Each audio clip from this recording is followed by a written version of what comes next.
Hey DA, I checked out your video bailing out the media, and this is my video response. Now, this problem could be approached from a lot of different angles, but let's talk about this for a moment. There are certain demographics that do require newspapers, particularly senior citizens. And I don't mean every senior citizen, I mean the ones that are so set in their ways that they refuse to be internet savvy, computer savvy, and to use the online world to get their news sources. However, every state has more than one newspaper targeted at various demographics.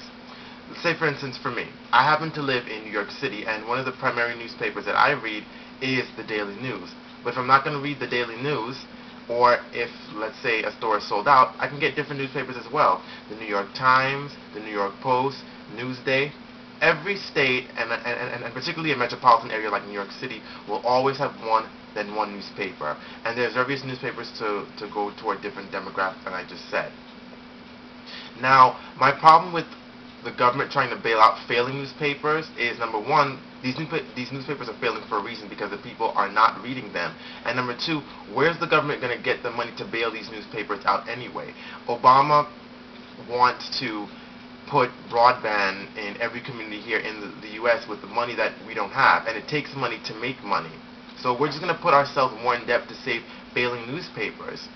It's kind of like you don't want to stock up on so many products that are not going to be in demand for 10 and 20 years when people need help right now. You know, people need products to better aid themselves right now, and people need better newspapers to aid their quest for news and information around them right now. Now, there is a quote in the article that you put in your link, and I'll just read that here. Former Miami Herald editor Tom Fielder said that democracy has an obligation to help preserve a free press, which is true. Quote, I truly believe that no democracy can remain healthy without an equally healthy press, says Fielder. Well, our democracy as it is must not be very, very healthy if we have a boatload of newspapers that are just biased. In fact, I would be lying if I told you that I knew any newspaper that doesn't have bias to some degree.